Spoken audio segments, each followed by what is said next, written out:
Bonjour les amis, bienvenue pour cette nouvelle vidéo.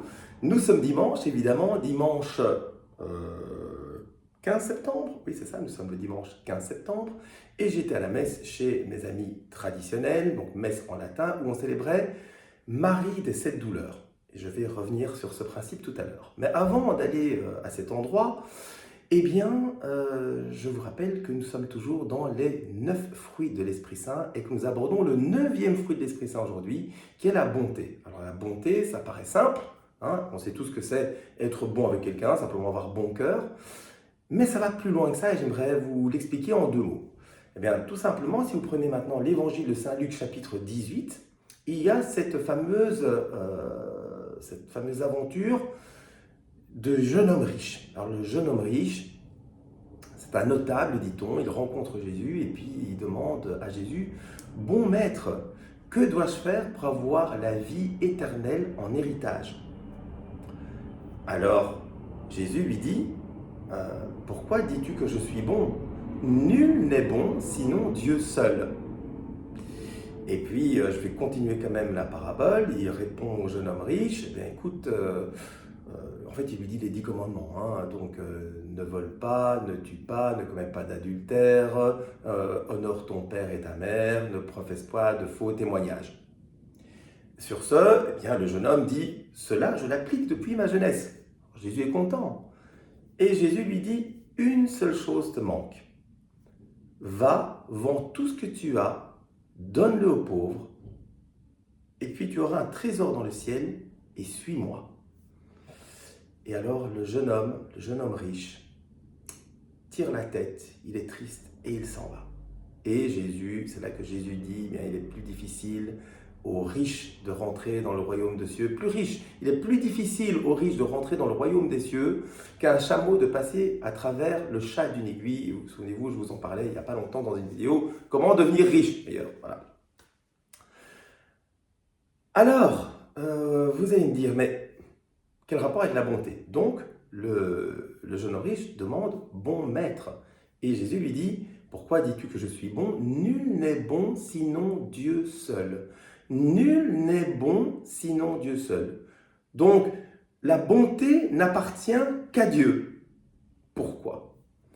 Eh bien, parce que Dieu est plus que bon.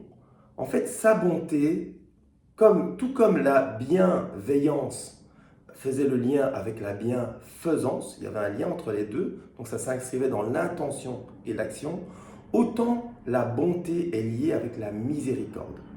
La miséricorde est le plus grand attribut de Dieu.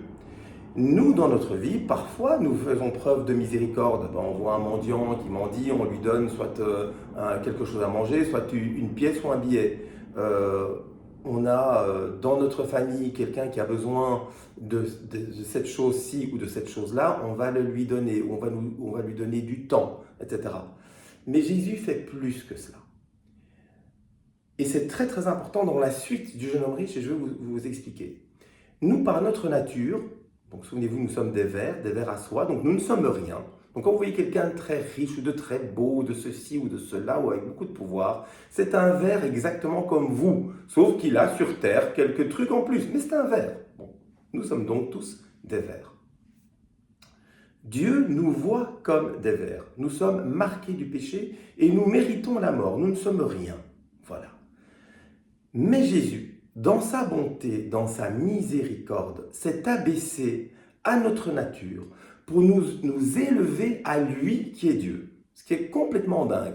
Donc ce ver de terre, ce ver à soi, va devenir Dieu. Nous sommes appelés à devenir Dieu. Et Dieu vit déjà en nous.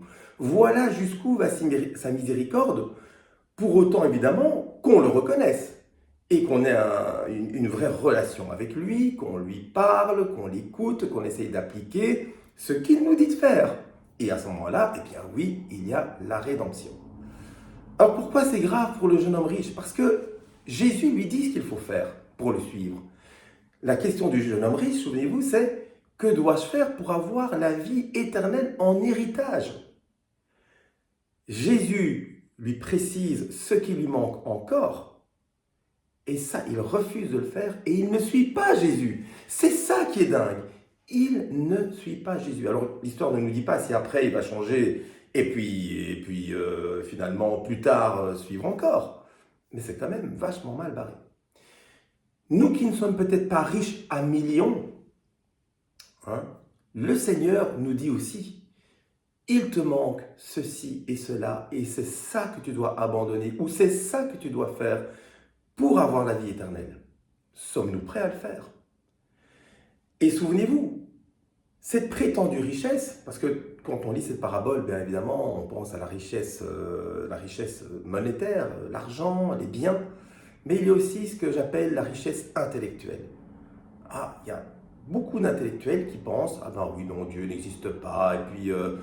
Mais en fait, cette richesse intellectuelle est un grand frein pour accéder à la vraie richesse du ciel.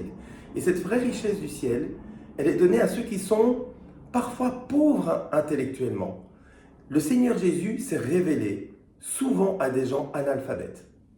Une de mes saintes préférées, Sainte Bernadette Soubirous, française, hein, qui vivait à Lourdes, eh bien, donc elle était analphabète.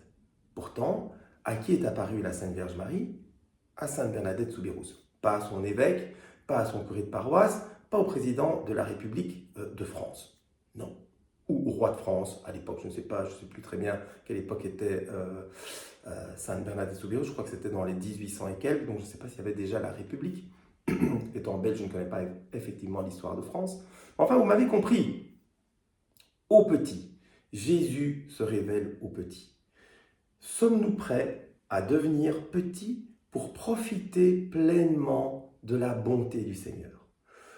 Où peut-on trouver cette bonté du Seigneur? Tous les jours encore, mais bientôt ça va finir et ma prochaine vidéo sera sur ce thème-là, sur l'époque satanique dans laquelle nous vivons. Donc, où peut-on encore trouver la bonté du Seigneur, sa miséricorde? Eh bien, c'est dans le sacrement de réconciliation. Laissons tout notre orgueil, toutes nos richesses intellectuelles, nos manques de charité.